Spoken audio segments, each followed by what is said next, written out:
Good day to you all. Welcome to episode 43 of an Earful podcast. On this episode, we have a chat with Josh Ruben, director and actor in the new film, which is now available on video on demand, called Scare Me. Yes. Now, if you don't know, Scare Me was previously exclusive to Shudder. It's a story about two people trapped during a power outage who tell one another scary stories. These scary stories slowly escalate and manifest, and Fred, played by Josh Ruben, confronts his ultimate fear while completely being emasculated by Aya Cash's character, Fanny. It's a fantastic movie. We jump straight into it. That's why I'm letting you know what this is all about here. If you're after purchasing the film, which we highly recommend, there'll be a link down in the description. Yeah, and as always, don't forget to find us on socials. Give us some support. Check us out on YouTube. You can watch our faces on there if you want to. And also, more importantly, go watch Scare Me if you haven't already watched it. I mean, I assume you've watched it if you're listening to this. But if not, go watch it. It's on Shudder, and also it's available on video on demand on all platforms starting today if you're watching on the 15th. So, yeah, go give it a watch. Enjoy the podcast. Enjoy. 5, 4, 3. There it is. Yeah. So happy you knew what I was talking about. 5, 4, 3. Yes. So, we should begin by saying thank you for joining us, Josh Ruben. Pleasure to be here. I just made fun of Paul Mescal, who I love. I love the show. And I know he's, I think he's Welsh or Irish, but it just feels like the right day to be talking to some gentlemen in the UK. Should we get started on the movie? We're obviously going to start talking about your recently released movie, Scare Me, because we've got a lot to talk about. We rewatched the movie recently, and we like picked up, especially the second time, and a lot of things in the movie like going through. So yeah, we're probably going to go deep into stuff. Love it. I love it. I've got a massive ego, so I'm just so excited. Oh, perfect. Yes. Yeah. No poppycock syndrome for me. So go on, Matt. It's all right. You go. This is the issue of Zoom podcasting. Yeah. You can't Everyone's feel it too in the polite. room, but that's okay. Yeah, exactly. So like in itself is a pretty unique film, and like coming from the approach of like turning something like simple as like telling like scary stories into a horror movie, by just using like stuff like audio cues instead of relying on those like visual start visuals that you used to in a horror movie. Like, what were the like challenges of doing something like that, knowing it's not really been done before? Well, the first thing is, reassuring your crew that they're in for something cool when you're not paying them a lot of money. So there was probably a lot of crew members that were like, oh, great, we're going to go to the woods for 2 weeks. Not only do we have to shoot this thing in 13 days, 12 and a half days, but how is this going to be interesting? Two people talking. And so when I was doing you do a tech recce or a pre-production meeting or, a tech scout basically, which I did with the crew. And I sort of was acting out some of the movie or showing some of the movie and what it would be in some of the sequences. So I, acted out like Fred's werewolf story. And I knew that I'd hit a nerve in a good way when my key grip said, oh, okay, that's fucking cool. Like when they're like they got excited to go, okay, this is the job I'm going to buckle up for. So the challenge was just like kind of showing or proving that like what was going on in my head was going to be effective and impactful. And then beyond that, it's a bit of that is getting your actors to trust you. But luckily, like Chris Red and Aya Cash and Becky too, Drysdale, plays Bettina, they were all just super down. They're, they come from the live performance world anyway. So that was probably the biggest challenge beyond, weather. But proving it to people wasn't too tough because they know that I'm a weird, imaginative man. And they were in for a weird imaginative journey, if you will, Speaking of which, when this first idea came to yourself, Mhm. How did that begin? Do you have like a team of writers for yourself personally where you bounce ideas? Because I know the creative process with writing, it's never a straightforward one. There's a lot of back and forth. How did it begin? That's a great question. It was a confluence of events. It was a combination of my being fed up directing, bleach commercials and toilet paper commercials, and just being in the commercial world, which is really fun, but that no one was gonna give me, like, spoon feed me an opportunity to act in something or to direct something, and that I was going to have to do it myself. So it was a combination of that, and also what was going on in the world, the height of the Me Too movement. It was Aziz Ansari had just been accused of sort of, taking Yeah. advantage of someone, and that was really frustrating, regardless of what the accuracy of it was. And that was happening a lot in the film world, a lot, the thing about nice guys and guys being shitty or having ulterior motives. And I'd always had more women friends, I think, in my life, just as a sensitive little boy. I was really excited to explore the competitive nature of men and women, and what it means especially for us as guys. We're brought up to sort of be like, you're going to grow up, you're going to be successful, you're going to take care of everyone. And, sometimes we have this icky urge that we're entitled to other people's success, especially with women. It's a very interesting, icky thing. Like, when I mentioned it to other guys, like, guys all kind of, their shoulders go up. So I was excited to explore that in the context of an anthology movie that never leaves the campfire. And so I wrote on my own, and the first draft I kind of crapped out in about 3 days. And all along, my true co-collaborator was Brendan Banks, was the cinematographer. He and I had made a bunch of short films together, and I sent him the first hot off the presses dump that was littered with inaccuracies and typos and just kind of a mess. And he was the first one to give me notes, and that was my main kind of idea bouncer. And then I would kind of share with other people in my circle as you go, because you do have to have your trusted buds. Yeah, 100%. Because sometimes it's it's your bubble, and you're in love with something you've just made, but you can come back to it a couple of days later and think, what on earth is this? So having trusted people to go, yeah, it's fine.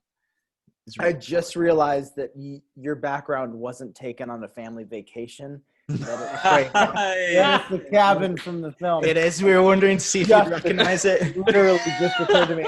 And here I am going with, like, Matt's side, like, oh, that's Halloween, huh? God. Yeah. Oh yeah, my work. Cool. But Rob Zombie's Halloween poster. That's a good sign, I think. Not quite a Nico. But yeah, I hope that kind of answers your question. I mean, the thing changed as we went, and every draft, every iteration of it, I saw, like, 3 years ago as well, you did the short Cabin. Was that sort of like a precursor to this? Like, if that was like the sort of premise, obviously, in regards to, like, the structure. It was my first foray into doing a horror anything, like playing in that. Most people know me from comedy and from College Humor and all that stuff, and I wanted to just do something narratively. And with Brendan as a director and a cinematographer, he was the one who suggested, hey, I've got the camera and I want to just I want to experiment with directing and shooting narrative and see if I can even do it, if you want to write something and be in it. And I said, okay, I'll write something and be in it, something small, terraform to our resources, right? And you shoot it and let's see what comes out of it. So in a way, it kind of was just in sort of an experiment in working with your buddies. Then pretty much that whole crew ended up working on Scare Me, which was great. Sean Dermond, who produced it, he's really a costume designer by trade. I mean, he's also a brilliant director and writer, but it was cool to kind of come up with your friends and then bring them into a bigger opportunity when it presents itself. I think that's one of the charms of Scare Me. I think it's the whole that it's weirdly minimal, but yet it packs so much charm in it. It just makes it a really enticing film to watch, because you've worked with such like a minimal location. It's all based in one place, but it does so much. The story drives along so far without having to do multiple locations or anything. Mm-hmm. Was that in like a concept you originally had for it, that it was going to be one place, two people, and then go from there, or is mainly it something that because came eventually? Yeah, I mean, mainly because it was inexpensive. You know, I took money out of my, my 401k, my savings, my retirement, from my time at College Humor, actually, which, thankfully I didn't get a massive fee from the Internal Revenue Service for, because it was an investment, but it was a huge risk. I always knew it was going to have to be a few people and have to be me, because I'd be the cheapest actor and director that we could get. So I knew that, but I was excited to do a smaller movie. I loved, I loved acting school. I always fantasized about working opposite really any actor who was like really doing it, like really listening and really being able to play something kind of dark and fun, but that was also an actor's showcase for me, and to raise up the talents of others, to raise up Chris and to raise up Aya, to see them do stuff that they hadn't really done. That's a dreamy part of doing what I do and want to do. So yeah, it was, I basically, that kind of Mark Duplass kind of way, you terraform a movie, you retrofit it to your resources. So I know I can put 3 people up at my mom and dad's house, which I did. I know, whatever. I know the local caterer, so maybe we can get a discount. I could shoot it in my town, so that'd be, whatever, lovely and comfortable. And we can have a little party or two at my, my house I grew up in, whatever it is. So that was part of the approach inherent in it. I think that's the funnest experience of when you're doing something creative. I think that's something that we can translate across with us where we do music, and that's something, seems like something that is very similar to like when we do like recording process, when we go record at a studio, where it's all a group effort and everyone's in that experience. It seems like something which is kind of translated and can be moved across to different formats. Mm-hmm. Mm-hmm. Yeah, absolutely. Yeah, that's accurate, I think. I just immediately think it's similar to like a punk DIY aspect of let's get it done, because like you say, no one's spoon feeding at you, so you've gone out and got it, and I'm happy with it. That's a flattering analogy, because that's kind of the world that I came from. We used to call it garage band comedy, like when I would do stuff with my first sketch group, Dutch West, like 20 years ago, before we started making videos, before YouTube and before Flash, when like Homestar Runner was like the thing, or like Whitest Kids like the first videos to kind of go online, and yeah, it kind of is I mean, there was a version of this that was going to be Kickstarter campaign, even if it costs $5,000, and I'm holding the boom while I'm acting. Like we were like, we're going to do it. We're going to make him our first thing no matter what. And luckily it turned out, to be a little more large in scale. But yeah, here we are. So, like, as we've seen throughout the movie, you've packed it full of references to, like, what seems like some of your like favorite horror films.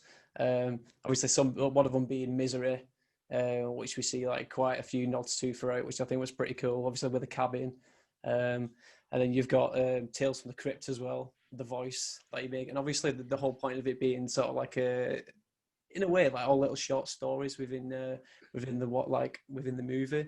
And then obviously you've got The Shining in there, where you've got all your different references like Jack Torrance, and you're doing your Jack Torrance impression, and then you go crazy towards the end of the movie. Was this like did you integrate all these things obviously during the writing part and like on purpose? Like was it obviously deliberately put there for people to like sort of notice those things throughout the movie? Yeah, because that's the kind of stuff that I like to watch. I loved Yeah. Stephen King, anything. It took me a while to come around to reading the books, but I'd watch every movie from the good to the trashy when I was a kid, and, including Cat's Eye. Like Cat's Eye is an anthology film that I actually really like, mainly because it feels like a cozy blanket of a thing to me and my nostalgia. But yeah, those are the kinds of films I like. I like stuff that's like, unabashedly packed with Easter eggs to the point where it's almost obnoxious. I like stuff that gets a little meta, I like movies that have a rewatchable quality. And for my like dense lizard brain, that's exactly the kind of film that I like. Something I pop on, you pick up on all the little things again, or it has a fun score. It's got just kind of a fresh sort of a vibe to it. And that's why some of the best advice for filmmakers is just to not only write what you know, but write to that specific thing, that one thing that happened to you that like happened to nobody else, and just like dig into the idiosyncrasies and the specifics of it, because that's what makes it fresh. Like, even though we watch and love these, big splashy Marvel movies, they all kind of feel the same and formulaic in a way. But what's fresh about it in a way is that John Favreau made Iron Man, an integral part of Iron Man was the improv. They didn't have a script, really. They had a script, but they were kind of writing on their feet. So it had an energy about it from the get-go, and it's part of, I think, what makes the Marvel franchise is kind of big and Hollywood and splashy as it is so fresh, is that there's a freshness about it. They always allow that play to be kind of part of it. It helps you kind of love the characters. And so everybody's yearning for a different kind of a thing, a fresh thing. And, more or less, I think what I leaned into here helps to do again. Whilst we're on the boat, sorry. Just whilst we're on about The Shining, what's your take on Doctor Sleep then? Do you think it's a good, faithful sequel, or would you say that it's missed a step? I dared myself to watch it on an airplane and then quickly chickened out, because if I were Mike Flanagan and I heard someone watch that 3-hour epic on a box that size, they'd freak out.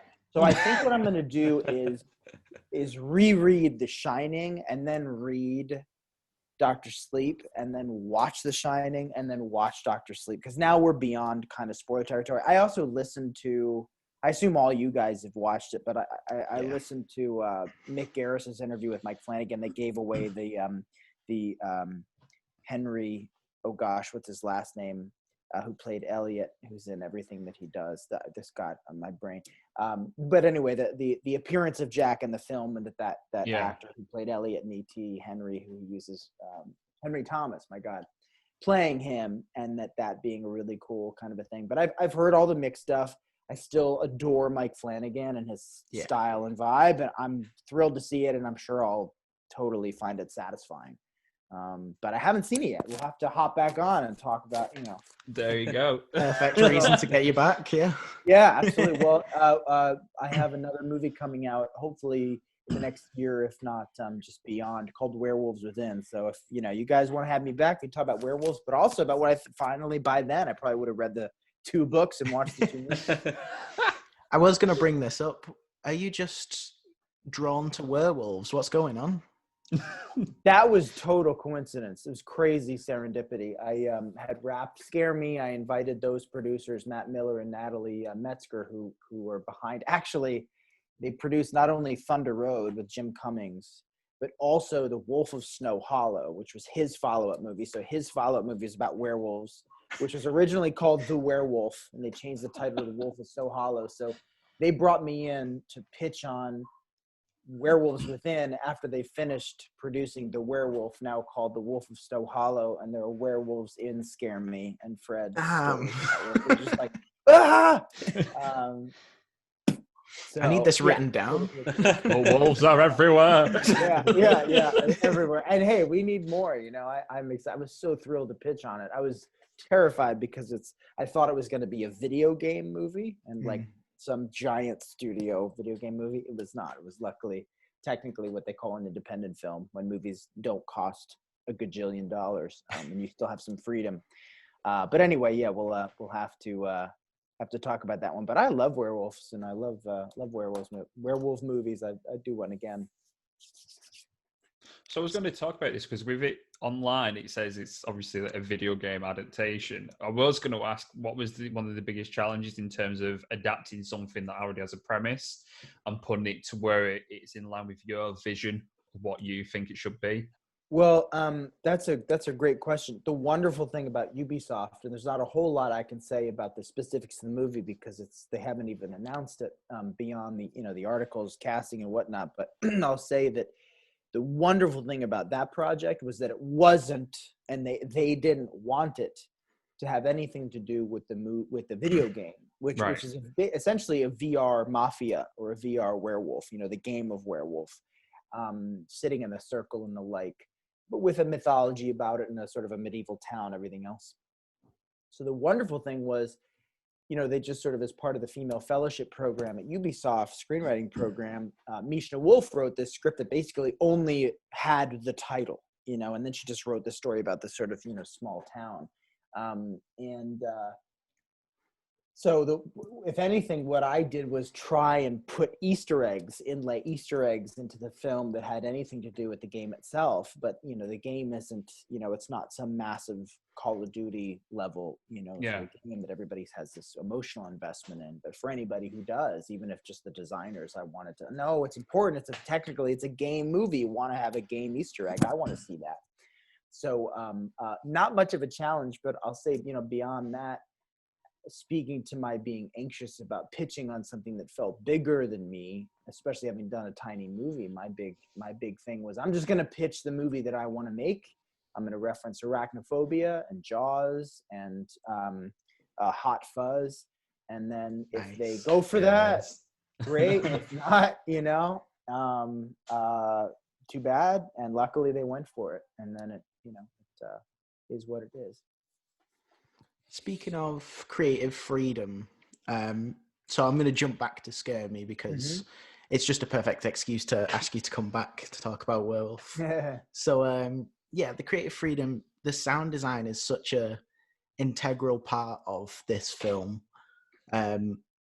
which was refreshing to see. Was your stance on the sound design? Were you heavily involved, or did you take a step back and let the sound designers do their thing? Because creatively, if you just leave them and trust them, you tend to get a better result.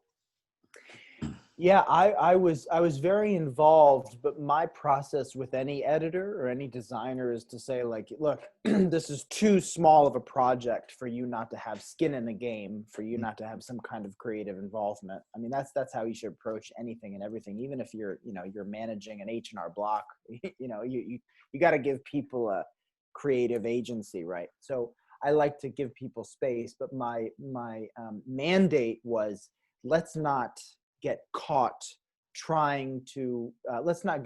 being unrealistic. So these things aren't really happening in the room, but let's make it sound like they are. So let's ground the sound in reality. Let's really recreate what it would sound like if something was walking or shuffling around upstairs, or if an old Russian man was coughing up whatever applesauce and peanut butter on a couch during a lightning storm.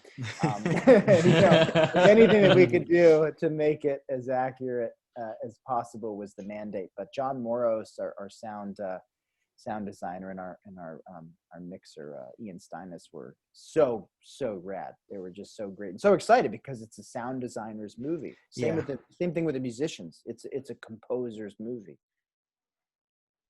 You nearly caught me in the movie with the werewolf hand as well, coming around the corner. I thought, oh, hang on. Like, I thought we were going to see something there. Yeah, man. Dude, I totally, the rules are so messy. The rules are so sloppy. I mean, judging by you seeing one werewolf hand, one creature thing, we should have ended the film with a Cthulhu descending the stairs. But we didn't. And that's just the mess of it. But it's cool in a way. You could justify that to be like, well, werewolves are very masculine mythology. Fred is exerting the most raw masculine energy at the top of the film. You actually, so much so you actually see it in a way that Fanny is just kind of consistent and graceful about it. But that's just my bullshit excuse to get out of trouble. Well, I always took it as like kind of like these broken rules add to the eerie creepiness of it. It Follows is like a film that always jumps out because that has things that don't make sense in the film and make it feel strange to you. And that's how I took that one. Oh, I love that film. Yeah, I got to add that to my letterbox. I made like a top 10. It was top 5 or something with a ridiculous number. And I got to add It Follows to it. I think It Follows, and even Autopsy of Jane Doe, if you guys haven't seen it, that one is just out of control. Another small, one location based film. You mentioned, I never realized that. Yeah, you mentioned Matt Duplass before as well, and Creep had that sort of vibe to it as well. Creep 1 and Creep 2. Like, when I avoided it for a while, and I don't know why. And then when I watched it, I was like, I've been missing out big time. Like, dude, Dude, and they want to make a Crazy. third one. They want to make it a trilogy, which is so fun. It's just like, let's make a trilogy, but on a small level. And I don't know. I'd like to do that with Scare Me. I've actually kind of thought, there's a world to spin off and build out just on a small scale. It could be so fun, Yeah. Well, we didn't see your character die as such, you know what I mean? And that's the rule in a horror film. If you don't see him dead properly, you never know. Look at Yeah, it'll have to be Scream called, 5. Scare Me Too, Fred by Dawn. You know what I mean? I think that's what I'm going to tell everybody I'm working on next. Please do. Please. It's just Fred reenacting Evil Dead by Dawn by himself in the afterlife. It's excruciating to watch. It's just shot by shot, and yeah, terrible. So obviously in the film you're alongside Aya Cash, which is more notably known for me personally, first of all, because I watched The Boys season 2, and then the advertisements then came out for Scare Me, and I was like, oh, 6 years in a horror film. So that's how that originally came about. How was the experience of working with Aya, but what was the process of also getting her involved within the project? I had known Aya for many years through her husband, Josh, who was a voiceover artist, and we had the same agent for some time. So we'd run into each other in my hometown where nearby they have a home. And she was always my top choice. I mean, for many reasons, not just because she comes from the theater world and she's like insanely just accessible and kind and cool and talented as hell. But, if I was, you talk about terraforming a film to your resources. Well, I knew that the most famous actress I knew in my circle, the most accessible I knew to my circle, lived only, a few miles from my hometown. So she was the first ask, not just out of, inordinate talent, but out of convenience. And even to her, she'd finished this show she'd been on for several seasons, You're the Worst, on FX. And she had been talking about how she was excited to do a film role, a challenging role, or just work that was in some way challenging. There's no sex scenes and bathing suits. Maybe I could do something challenging in my acting career up next. And so I took advantage of that. I said, well, here's a challenge. You can play this, all these characters, and pull tears and play young and old and violent and all these things. And she said, well, when I said acting challenge, I meant like, a period piece, not, crawling on the floor and barking like a dog and doing a Crypt Keeper impression. But so part of the process was really just sort of asking her if she'd be interested in working from home, essentially. And she said, yes, absolutely. She loves being in that part of the world when she's not working. So that was a bit of an incentive for her, even though shooting in the winter really sucked. But our process in advance was, we had one rehearsal and one read through. We went to the location, just her and I, Chris Red and Brendan, our cinematographer, just to show them what it was, just to kind of briefly walk through where we'd be, more or less, read through it, and then have lunch, like not make a big deal of it. And the great thing about her is she's not one to get all Strasbourg in a corner, don't talk to me, I'm trying to get to this heady place. She's very fun to have on set and down to play, and she just likes to work and be around cool people, and she was great. She's unbelievable. I'd love to work with her again. I loved it's such a different story because there's finally no cliches being played out, which we've seen 1,000 times in horror, and you get completely emasculated throughout this movie, and you see your thought process of Aya Cash's character Fanny has everything your character could want, and that plays like a very nice dynamic where these lighthearted stories, you can see how quickly they could turn, and I just thought it was refreshing to see. Thank you. Yeah, it's a very idiosyncratic, very specific thing. And again, talking about writing to your specific thing, I recognize Fred in other people, not even just men, women identifying certainly in myself. And I wanted to lean into that. It's a scary thing. And also it was cool, having a producer who's a woman who'd been through what Fanny had been through just by existing. Yeah. A lot of women that we know have been in a situation where they've hung out with a guy all night, or a couple guys or whatever, and at the end of the night, they're sort of cornered in the kitchen and they don't know if he's going to like make a move or do something worse or nothing at all or just be a jackass. And that was kind of that's the wonderful, terrifying thing about it, is that it's they've played all night, and now the real horror movie is just like this the very real situation that a lot of people find themselves in, thanks to shitty dudes. But he wasn't originally, he was a light switch psycho. Like, I was just gonna do it like adaptation. Like, okay, suddenly they're in a movie. Suddenly it's like real, and the threat is real. But I had a good suggestion from a producer we'd gone to ask to invest in the film, who didn't, but gave us some great advice, which was make it, muddy the line. Don't make it so obvious, make it. And I like that it's more from a roughhousing perspective, a thing taken too far, a story or a vibe taken too far because of that emasculation, that we end up where we do. And I think it's kind of what separates it, think that it plays into what we consider like psychological horror at that point, where you're getting your scares from the stories and the sound design, but then in addition to it, you're thinking there might be something else. Yeah, and I again botched the rules with there not being a creature descending the staircase in the end, but there's something else in this case. Was the monster was in the house all along. The monster is in a what's worse than a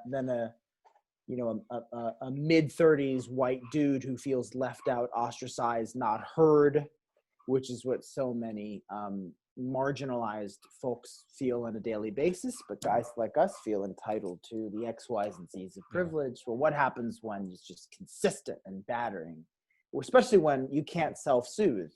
If he could self-soothe like Carlo could, it was just comfortable with himself, there's your lesson. Well, if you can go with the flow, you don't need to chase anyone and act like a jackass. The night will end fine. Yeah, so it's today's modern horror, self-entitlement. It's very real. It's crazy. That was the original title, Self-Entitled. That's your sequel. That's number 3. The trilogy. I was going to say, those the impressions that you do for the film as well are spot on. I know Matt was mentioning before you do some on your podcast as well. We was trying our own Devon the Troll impressions before. Devon the Troll. There you go. You even got the eyes too. Yeah, you got to. We couldn't get Matt to do it though. I mean, rock on Matt, but the top Matt. Yeah, no. The one with the cabin. He won't do it. All named Matt? Is it? Yeah. Hey, I love that. That's part of how rude of us to not introduce ourselves. We were just like, hi, should we click record then? Hi, we're Matt, and that's that. It's the worst of when we went to speak to bands when we were on tour, and like we introduced ourselves like, hi, I'm Matt. Hi, I'm Matt. And it was like, piss off. You're not called that. That's a great band name. Hi, I'm Matt. That's a punk Side project. Definitely. Yeah. For sure. Oh, just Matt's Matt, like that slap. So so with this Scare Me being filmed in Burrsville, is that right? It was filmed in Bearsville. Yeah. Yes, Amazon was right. Right. Yeah, got that trivia. So, if there was a tourist coming to Bearsville for the first time, what would be the first place that you'd recommend? I thought you said terrorist. If you're tourist. Jesus. That's a different question. Don't blow up the bread shop. Oh gosh, I mean, there are so many places and so many things. It depends on the time of the year. I would say start the day with a hike to Overlook Mountain. The Overlook hike, which actually brings you to a burned down hotel that once was called the Overlook Hotel, unrelated to the Shining Overlook, I think. What? Crazy? No, it's way too coincidental. I'll email you the picture of it, or if you just Google it, Overlook Hotel Woodstock, and it'll come up and it's a burned structure. So it looked like Jack Torrance may have actually done it. And it's just not far from my childhood home. I would recommend starting the day with a hike to Overlook, getting breakfast at Shindig, and then I don't know, maybe just chilling out and making a fire if it's cold in your rental, or walking through town, going to Candlestock. You can see the world's biggest candle. At least I think it is. It's all melted, made of other candles. That's my recommendation. That's one thing America has that we never do, like the world's biggest whatever. Yeah, I know. That It's never just, exists over here. Yeah. Oh, the country of ego. Well, we have the biggest record player. 15 men just lifting the needle. It's just a waste. It's all good. Everything in America that's large is just going to end up in pieces in someone's garage, just like our Sega Genesis, I've actually got a Mega Drive upstairs somewhere. Hey, there you go. Wow. I think Sonic and Knuckles is still in it, but Wow. Nice. Yeah. Nice. I had a Sega Saturn, and I played Virtua Cop on it all the time. Until it was wow. scratched. And the Independence Day game, which was just flying and trying to shoot at alien ships. And now I'm 37, and I don't. For now. So I guess we'll go on to our first question that we usually ask. What is your favourite scary movie? Or scary movies, because you mentioned your top 5 before, so. Gosh, that's such a great question. I guess technically it's Jaws. Jaws is the one that just keeps on giving. There's so many. I'm trying to think of the one or ones that I've watched multiple times. I don't know why I love talk about werewolf movies. I love Bad Moon so much. Not many people have seen it. Yeah, I don't think I have. Yeah, No. it's really phenomenal werewolf effects. You guys should check it out. The movie starts with just like an explicit boob shot, just like just tits right out the bat, and then they never do that again. So which is just indicative of the films of the mid-90s. But I think it's just kind of fun, and I really love. Even though I haven't seen it in a bit, Creepshow is just so colorful. Oh, yes. Yeah. Hell yeah. Yeah, man. I feel like that question always has there's two answers. There's your all-time favorite, and then there's your recent favorite, because you can never shove away your constant go-to. I know, man. I mean, when you said It Follows, and I had actually forgotten about it, like putting my little list together, I was just like, shit, there's so many. Constantly so many that just pop up for me, like the recents. I mean, there's so many wonderful recents. I actually loved Midsommar. I couldn't get that one out of my head for a bit. And Autopsy of Jane Doe and It Follows. Wonderful. We all made the mistake of watching, there's a documentary on Shudder called In Search of Darkness. It's like a 4-hour documentary all about the 80s. As we were talking before we hit record, our love of John Carpenter's score and stuff. Dude, my letterbox is just a wish list now of what you have to watch on the, I know there was stuff I was like, I'd never seen The Stuff or The Brood or the guy who directed The Stuff, who they interviewed in The Search of Darkness. He'd done surprisingly a lot. Like he did that weird movie about that dragon that flew around. It was a really really pulpy kind of movie with a claymation creature that flew around. Do you remember that? Ring a bell? I'll see if I can find it. Well, anyway, it was cool to see some stuff that I'd recognize just in imagery from my childhood, and they are doing a part 2 because there's so many. I haven't seen that or Chopping Mall, or I'm behind. But yeah, that I devour that. And another really good documentary, I'm sure you guys, or at least one of you've seen it, is Never Sleep Again. Yes. Dude, it's all Nightmare on Elm Street. Oh, it is actually phenomenal. They go through every one, backstory, the homoeroticism of number 2. They go into the claymation effects. They go into makeup effects, how Freddy's image changed, the comedy, and it's countless interviews. It's 4.5 hours, and I think I watched. I love it. Yeah. If you had to rank the Elm Street franchise, then top 3, what would you go for? If I was to to watch them, If you I was mean, to, if I you was to actually if you was to put into the top 3 of what you'd say is the best 3 out of the entire franchise, what would you put? I actually really love. Oh, that's tough, man. Yeah, okay, that's not too bad. I think Dream Warriors and number 1, the original Dream Warriors and Freddy's Dead: The Final Nightmare. I think. Cool. No, Oh. actually, I'm sorry. New Nightmare.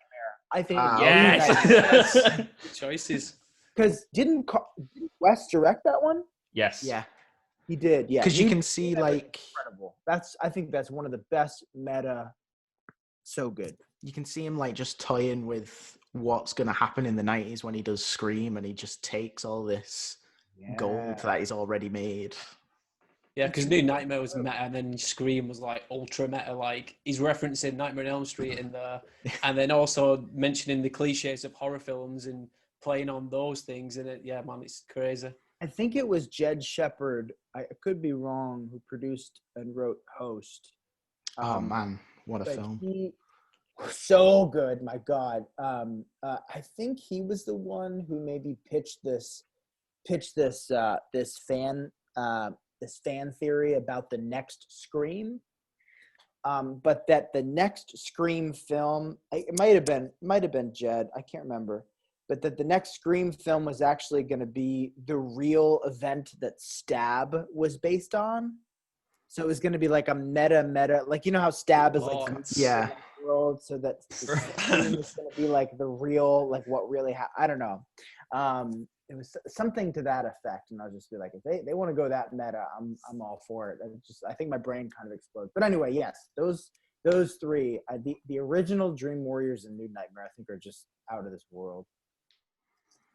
I think with Dream Warriors, like I've always said for myself, is the special effects in that like stand out, and then also when they combine the bit of CGI, you know, in the bit where he's doing the puppeteering. Oh man, Like man, that scene. What's he doing? Yeah. But yeah, like yeah. Throughout the 80s, all those films that when they relied on just the special effects, and as you were saying, Creepshow with Tom Savini and all the stuff he created just for that. Is that something you'd like to like aim towards maybe in the next horror film that you do, maybe incorporate a load of like special effects like that?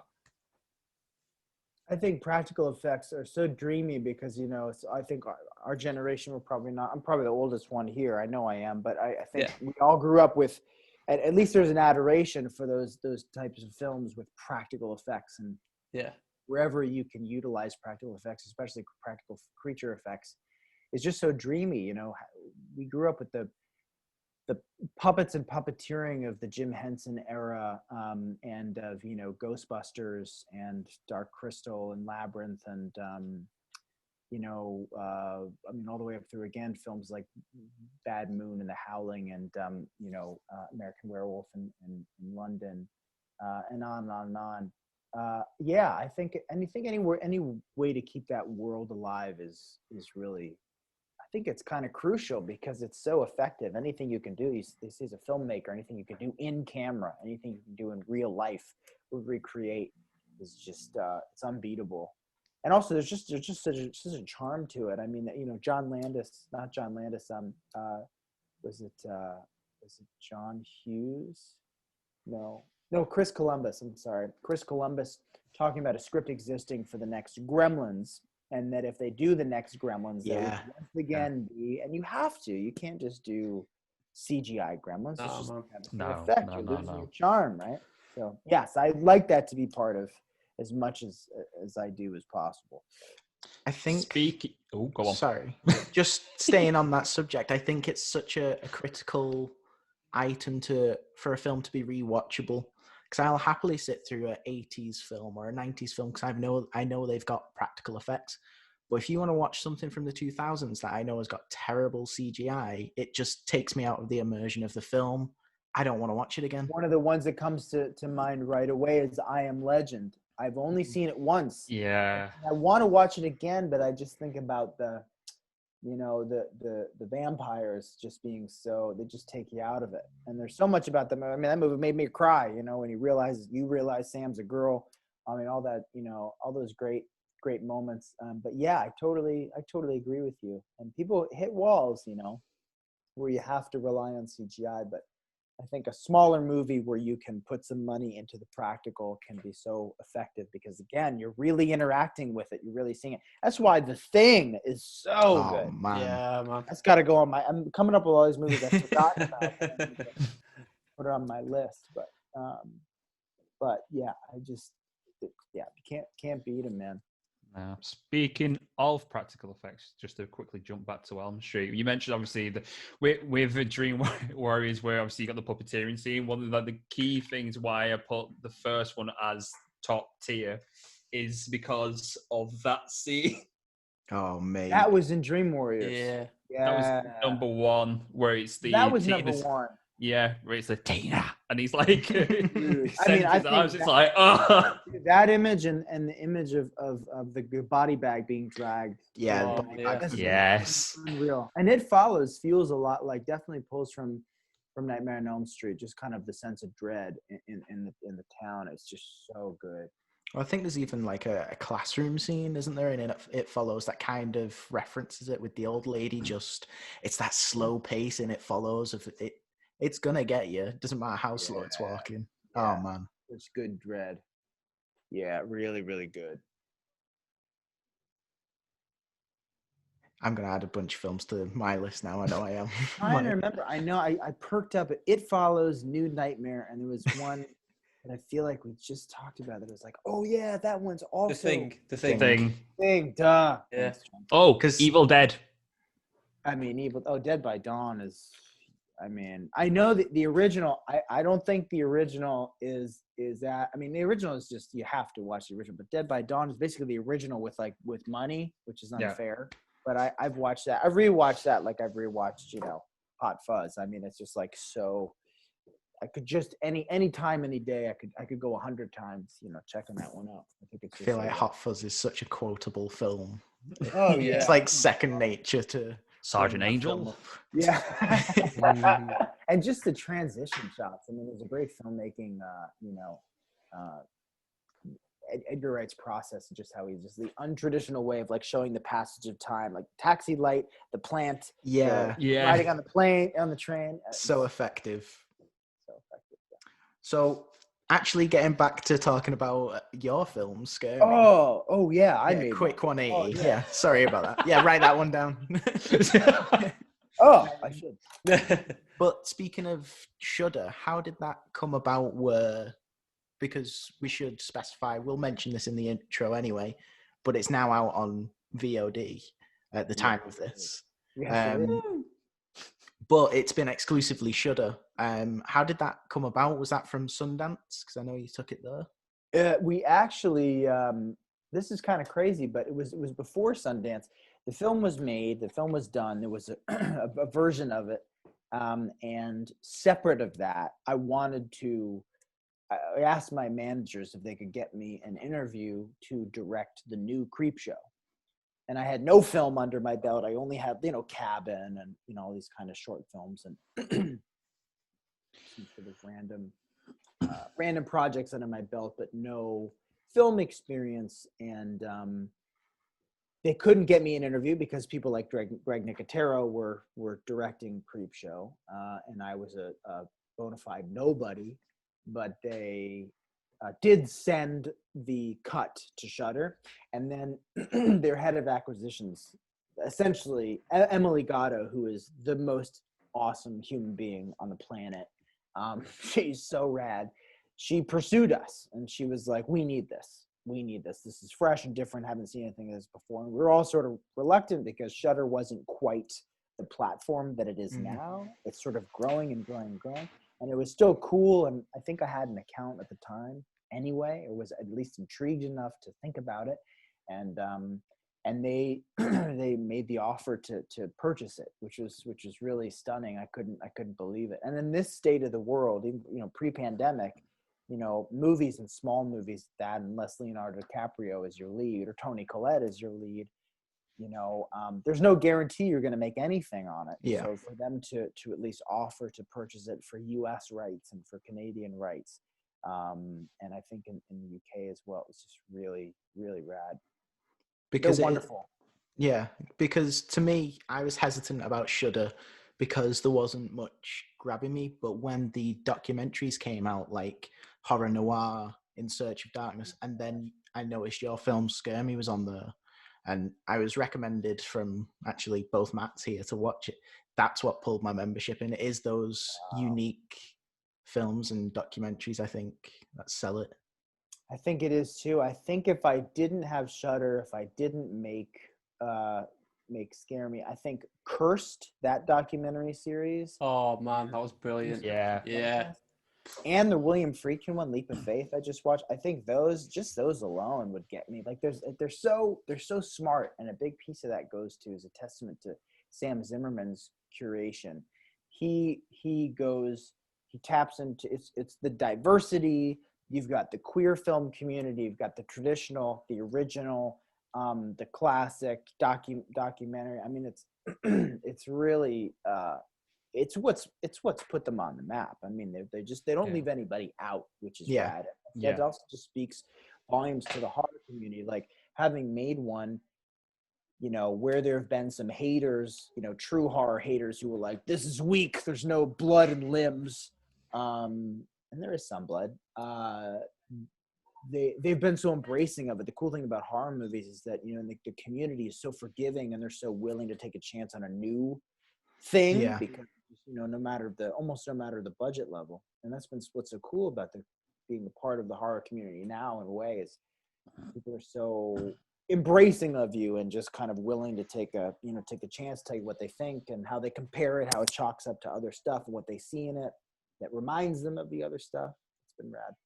Yeah, there really is a big community within horror, and I know that especially Shudder itself.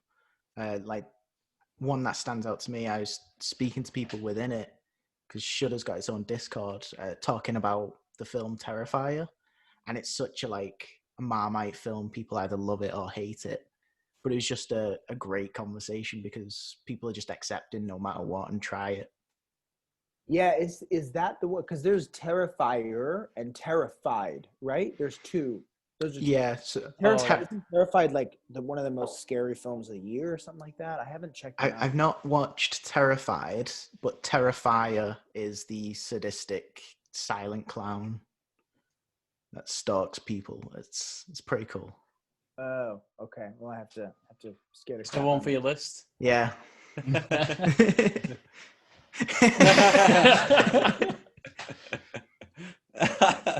With you mentioning obviously the Cursed film series that was on Shudder, I've got to say the Twilight Zone episode of that is probably the first documentary episode that has bothered me for about a week after I watched it. I know we're thinking the same thing too. It's the production designer who got so emotional about the main event. My God, yeah. I think that one, and even it was another, I think, production designer in the other one, in the one about Poltergeist, that just got so kind of emotional about using real skeletons. Like, how do we assume that we would? Yeah, it's killer. There was the silent moment. Yeah. No, I was just thinking. That's because we were talking about the Twilight Zone. Yeah. Like, oh fuck. That was me after I was just sat there like.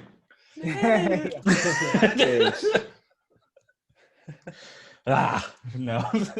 Should we go on to our last segment then? Please, let's do that. Yeah. So our last segment is pet peeves, right? So we want to know what pisses you off the most. It can racism and loud chewing. You know, all right, yeah. I think loud chewing and I'm sorry, I didn't even let you finish. I just went right in. I was going to say it can be the most pettiest things ever, and like I said, go for anything. But yeah, man, they're valid reasons. Chewings. We've had that one before. People who are like really loud eaters. I think loud eating has always been a thing. My cousin, who I love dearly, he probably won't see this, but he used to do a thing when I was young, and I think it's the reason why I don't like loud chewing. Is we were like 5. He's a year younger than me, but he was probably 5 and I was 6. But he would kind of hum when he chewed, and so he would go, and he wouldn't know it, but he'd be like chewing. He'd go,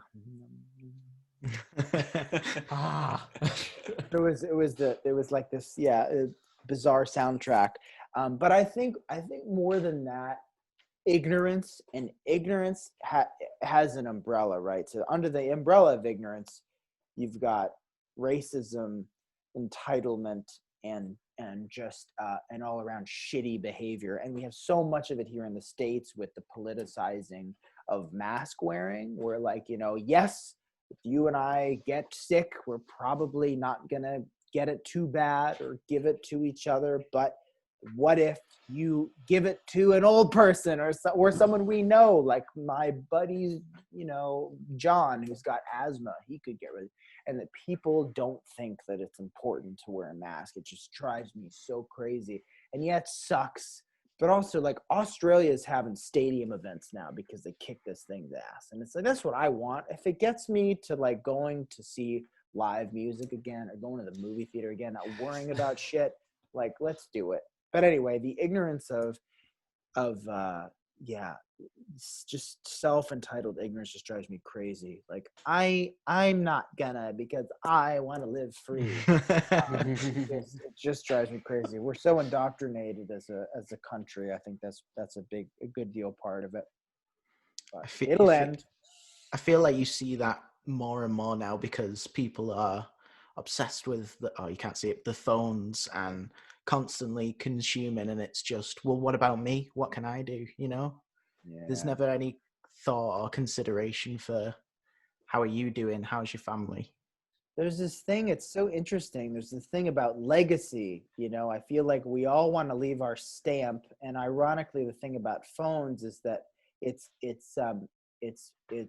diminishing us and diminishing our stamp. We're all staying at home. I mean, kids in high school, when things are normal, sexual activity was declining. I'm not encouraging teens to do it, but I'm just saying, like, even to go on dates and like the social courage to pass a letter and, like go to a movie or go, like, like that, the social interaction aspect, because, kids are so buried, because we too, can be so buried in phones.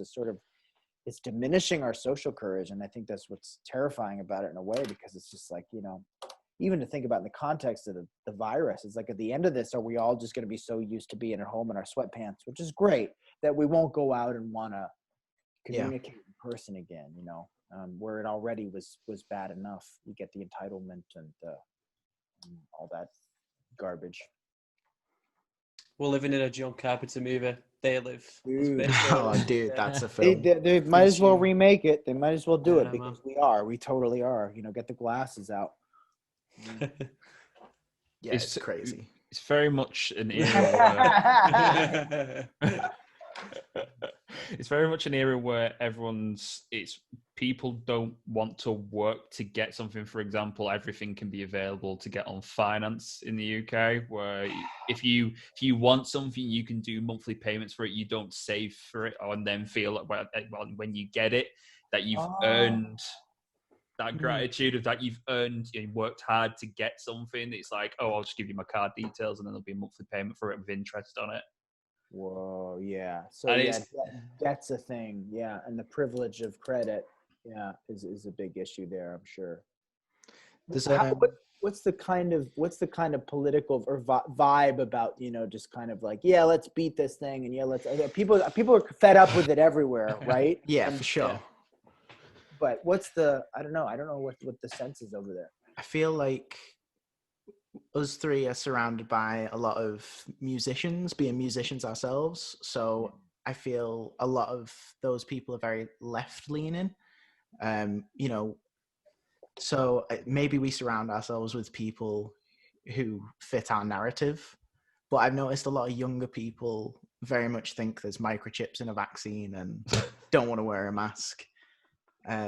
So there's that. It's so funny because we're born with a number assigned to us, and we carry around a tracking device. But you're worried that exactly potion. Potion.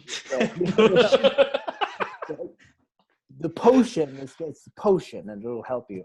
Potion. We need to use the word potion more. Yeah, 100%. Potion. More werewolf movies and more potions. Yeah. Exactly. Werewolf Potion, the movie. I think we yeah. I think with most people is like they don't, because they've not, say for example, witnessed someone firsthand have it, or they've not had it themselves. You know what I mean? They think they're invincible, and like you said, you get a lot of people going out not wearing the mask for one reason or another. But at the end of the day, you know what I mean? Everyone's vulnerable to it, and I've had it myself. Like with the past, like a couple of weeks ago, obviously not as bad as other people, but it kind of hits home. You're like, hang on a second, like this is how easy it is to get it. So let's just all play our own part. Wear your masks, beat it. Obviously, we got a vaccine now. Do you know what I mean? And just get it over and done with. Because at the end of the day, people like, for example, we had when we came out of lockdown. So we've been having a lockdown sort of thing. I don't know if you've had that over there, where everything's shut. You're not really allowed out your house unless you're going to work or whatever. But anyway, we came out of lockdown for a bit. And a lot of clubs opened up, but just for just so you can sit down, so you're sitting down, maybe like listening to some music, having a drink, but that's it. You're at your table. There's no standing up or anything. But once all the clubs shut, they got a curfew at 10 o'clock, right? So in places like big cities like Liverpool and Manchester, you've got all these clubs that were shuttered at bang on 10 o'clock, and you've got all these people that were inside the clubs coming outside at the same time. So imagine a street full of clubs. And they were literally like, you know what I mean? Like no mask, just having a party in the streets, and police were coming down the right vans. It's like, man, like you've had the privilege to go out and drink. Don't spoil it. Do you know what I mean? They're just taking advantage, and stuff like that was pissing me off. But again, that's people who are very self-entitled and think that they're invincible to it. Yeah, I think from my own personal experience with it's fucking crazy, isn't it?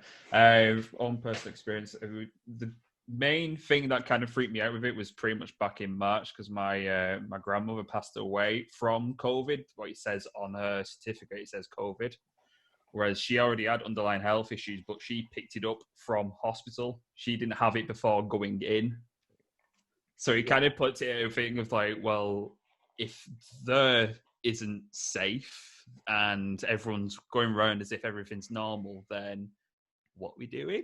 We're in a total Carpenter situation at that point. I mean, I think The Stand it's still hard to get a copy of Stephen King's book. People are just so,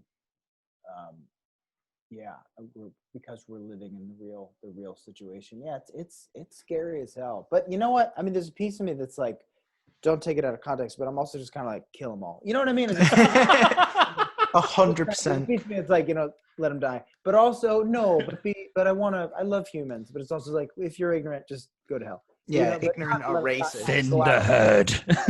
Yeah, right, yeah. I just but honestly, I mean, that's what it's taken, especially with the right-leaning folks in the States too. For the people who they talk against it and live free and go to your gyms, and then they get it and they're just like, this is very serious. So yeah. Well, what is this? Mom and Dad saved the world? Like, it's just a scene.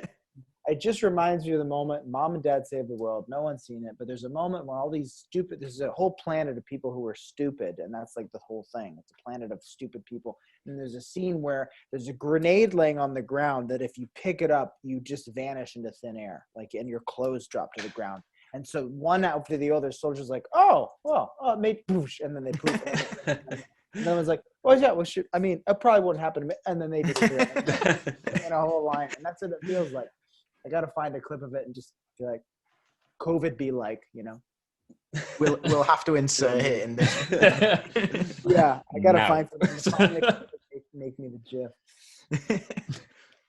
Right, wrapping this up before our fate goodbye on a happy note. My two questions that I've got is, what is the first ever horror film you watched? And if you could step into a franchise and put your mark on it, what would that be? Ooh, damn, that is an impossible and wonderful, splendid question. Okay, the first horror film I can remember watching is probably, I think it was Alien. Great film. Which is an intense one for a kid. But I remember that if it wasn't Alien, it was Aliens. But I can remember my mom looking over at me and saying like, you know, it's either that like the ketchup was blood or the blood was ketchup, or that they looked like grasshoppers, or she was like trying to like euphemize, if that's a word, like dilute how terrifying it was. And if that wasn't the first one, it might have been Jaws, because Jaws was big in our household, and I remember finding it quite boring, but also being so enamored by, you know, those shark images are just so. I was just obsessed with sharks when I was a kid. It might have been because of Jaws, but it was one of those two, or maybe a toss up between those two and Cat's Eye. But I'm pretty sure it was Aliens, and just, you know, the that awesome creature face and the tongue and the whole thing. And then I probably, maybe 5, like way too young. Yeah. And yet they wouldn't let me rent RoboCop. You know how when you go to the video store, like RoboCop. Oh no, they did, and she made me turn it off after the guy got his dick blown off, which makes sense. But you know, you go to the video store and be like, oh, it's just a picture of a robot. Let me take it home and watch it. So, and then, gosh, if there was, I feel like I've been thinking about this. You know, if there was my sort of stamp to make on a horror franchise. Well, I think I can say this now, but there was one point an opportunity for me to pitch on a version of Poltergeist, as a television series.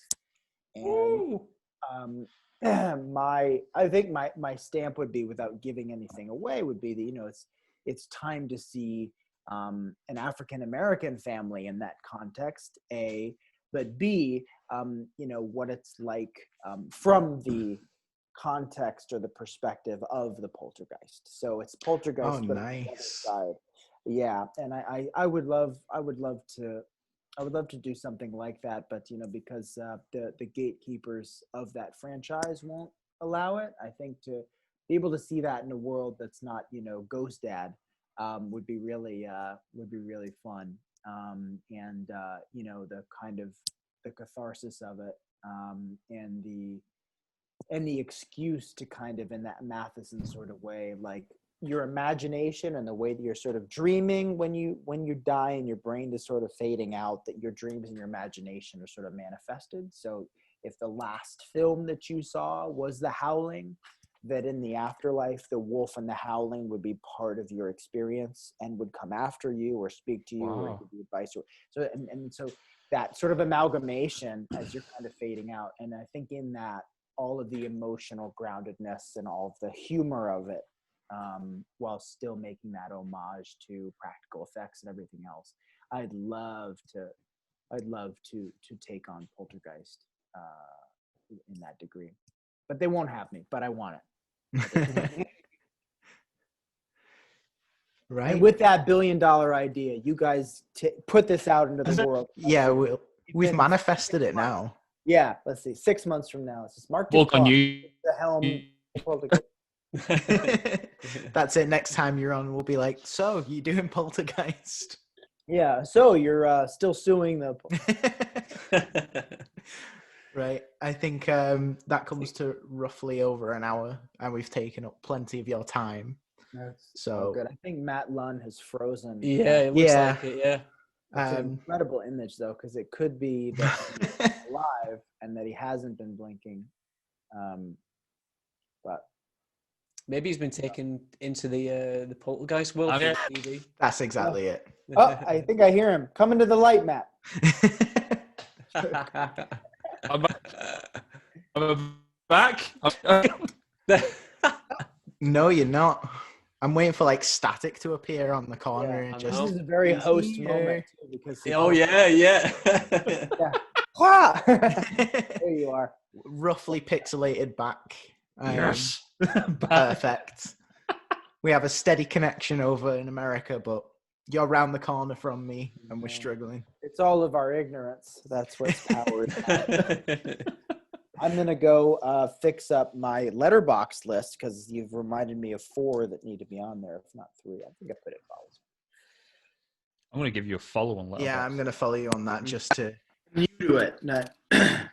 Thank you very much for coming on. Thank you. Yeah, Appreciate it. yeah.